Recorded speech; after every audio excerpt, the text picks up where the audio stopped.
Hey everyone, Nick here. Just thought I'd talk a little bit about some self care. I kind of want to do a little bit of a series on this because it's kind of a major thing. It's one of the bigger things we run into. I mean, it's kind of tied to everything. It's part of some of the laws of attraction that go into interpersonal relationships and intimate relationships. It's big with just general mental health.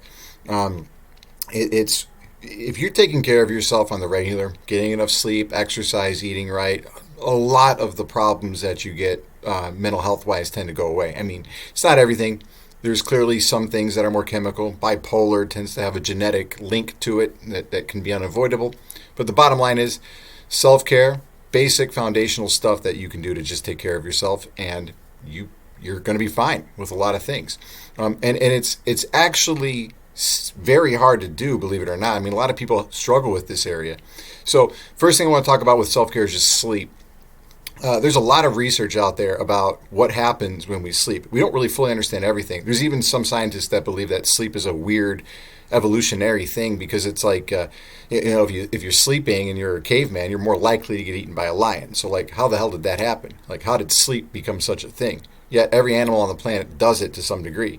So what is it with sleep? Well, there's kind of a few stages to sleep. There's really four stages. It's called a cycle, a sleep cycle. It goes from REM, rapid eye movement, to non-REM 1, non-REM 2, non-REM 3, and then back to REM. So it's cyclical. Kind of works like a circle. All right? And you're dreaming throughout that time, but you don't really remember your dreams. The dreams you remember when you wake up and you said, "Oh, I had a good dream last night," that was actually when you were in REM sleep. Now, REM is the beginning and end of the cycle. You have the rapid eye movement, and it's really associated with a lot of good mental health stuff. It's processing the day's events, taking things from short-term working memory, that kind of a thing, and sort of spreading it out in your brain into long-term memory and that kind of stuff. So think of it like it's you bring in the groceries from the grocery store, you put them out on your table. When you sleep, your brain sort of puts them all into the refrigerator and the pantry where they're supposed to go. So that's what REM is. Non-REM 1 is a lighter sleep. You're just out of REM, but you're not in the deep sleep. So you'll even see some charts show it as REM, light, and deep sleep. That's one way to look at it. Light sleep is really associated with anxiety reduction. So if you have a very stressful week, you're going to get a lot of light sleep. You'll probably have more vivid dreams, and your brain is basically doing its part to heal itself from the things that it's done that day, to consolidate those experiences and kind of put them away. So light sleep is actually a good thing. Deep sleep is really associated with healing your body. There's even a weird process that happens where you're actually paralyzed. There's a chemical that's released that neutralizes a lot of the neurotransmitters to keep you from getting out and acting out the things you're dreaming when you're in the deepest stages of sleep. Some people even report waking up during that period of time when they're paralyzed and experience a thing called sleep paralysis. Very strange event. But deep sleep is very much associated with your body healing. So exercise comes into play with sleep, right? If you're doing good exercise, you'll tend to have deeper sleep, and it's your body recovering. Lighter sleep tends to happen when you're more stressed. It's your brain trying to heal itself in some way. There's even some evidence that the brain actually shrinks in size during sleep, some of the deeper stages of sleep, because it's more physiological in nature, shrinks in size, and cerebral spinal fluid actually floods into the brain, washing it out. Kind of like getting rid of, I jokingly call it brain poop, type of protein that builds up, a byproduct of your brain doing work. And it's a way to kind of clean out your brain. That actually happens when you sleep, as weird as that is. There's some interesting research on that. I'll try to post it in the blog at some point. Anyway, what we know is that sleep is responsible for a lot of that stuff. And disrupting your sleep can really cause a lot of problems. We see it happening with a lot of people who, in their late adolescence, 18 to 22, who get diagnosed with bipolar really.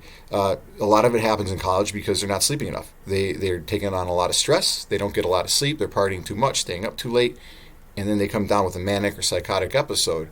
That's one of the reasons for it, right? If you're not sleeping and your brain can't consolidate the things and do what it needs to do, the stress is just going to build and build, and you're going to just break down. There's also some really interesting research on the work front that they've done around things like napping. They've seen that people who take a nap midday after lunch, depending on how long of a nap, we'll go with 1 hour just for the sake of what the research kind of reflects. If you take a 1 hour nap after lunch at work, you're kind of recovering to 100% of your productivity. So if you start off your day at like 100%, like you slept good, you start off your day, by lunch you're functioning around 70%, you eat lunch, you finish your day, you're about 50%, right?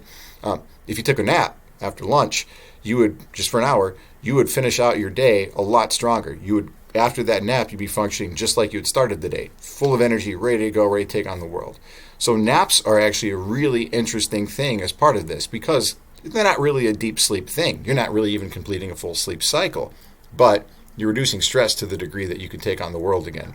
So sleep is just this incredible thing that we really avoid, like we don't want to. We got too much stuff to do. We're too stressed. We'd rather be working.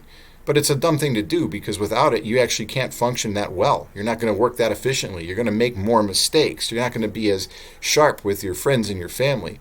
So if you want to really practice good self-care, the first thing to do is get a good night's rest. And one of the best ways to do that is actually start your day early. Get up early. Don't try to force yourself to go to bed on time. That doesn't really work. But if you get up early and you work out and you do a lot of good things that day, by the time nighttime rolls around, you'll be tired. And that's when you'll go to sleep on time. And then let yourself sleep. Let yourself get as much sleep as you can. Try not to oversleep, right? You have responsibilities. But sleep is one of the first and foremost things to protecting your mental health. And it's one of the most important self-care things you can do. All right, guys, I'll talk next week a little bit more about some of this stuff and give you some tips on how to get good rest and what you can do to make sure you go get full sleep cycles. And we'll also do a few things on other types of self-care like diet and exercise. All three are hugely important for good mental health. Take care.